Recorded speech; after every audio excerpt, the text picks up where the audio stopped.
Hi, it's KhoPhi here. On this table is the Firefly X Lite FPV camera. I never made a review of it because it was still in the testing phase and I was trying to see what I could get out of it. So it's a 34 gram, more like a lightweight camera that you can put on your FPV drone and fly it around capturing. And if you fly some of these lighter weight drones like the long range, the one I'm using is the KhoPhi Baby Crocodile 4 HD using the DJI.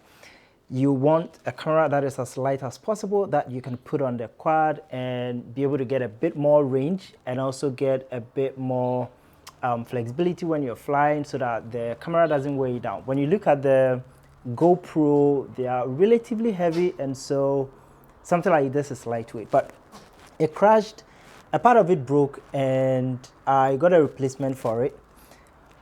But something that's supposed to be plug and play is not working. It turns on, it shows up, no beeps, nothing.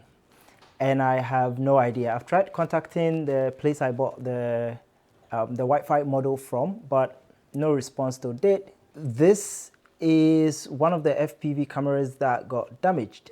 The earlier one I got was the Insta360 SMO 4K.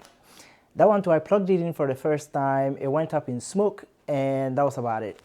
I couldn't get any part of this camera to buy, and so to get a replacement means to buy the entire camera.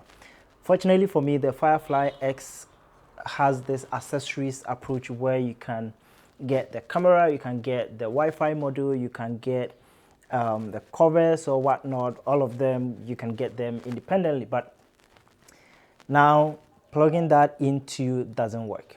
The other cameras too are too heavy for a lightweight. The ones that are good do not offer any help when it comes to repairability. The ones that are also not good come with pretty much like useless parts. So it's hard to get any middle ground in terms of using these FPV cameras. On my quad, I wouldn't be able to use the GoPro because they are relatively heavy. It's gonna weigh the quad down. I'm gonna reduce my my flight time, which the idea behind these are for long range flights. So if your camera is almost as heavy as the quad itself, then I mean you are limiting yourself. But I find it really hard, and trying to get the right camera for FPV is kind of like a nightmare at this point because there is no compromise. There is no middle ground. GoPros are like $500. This one too, that is relatively low price, sub $200, is also as irreparable and as unreliable as possible. Plus, the video quality is nothing close to what you get from even a GoPro.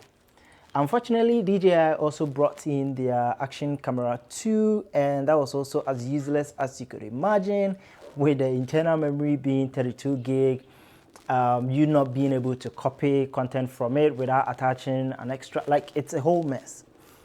So as it stands now, there is hardly any action camera out there that would work all round, is rightly priced, has good camera quality, it's easy to repair, and the accessories that comes with it are not as useless as anything you can think of.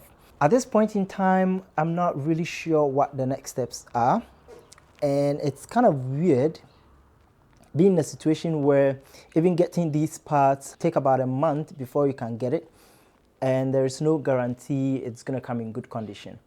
The shop I got the replacements from are not responding to my email or queries or whatnot, and that's about it. If you have any idea how this works, the Wi-Fi model when it comes to the Firefly X Lite FPV, if you have any idea how it works, you can let me know. I'm still looking for the best possible lightweight FPV camera to put on my quad for long range, and it should be lightweight enough it should be priced right, and the camera quality should be good enough. At this point, I have no idea. And it should be easy to repair as well.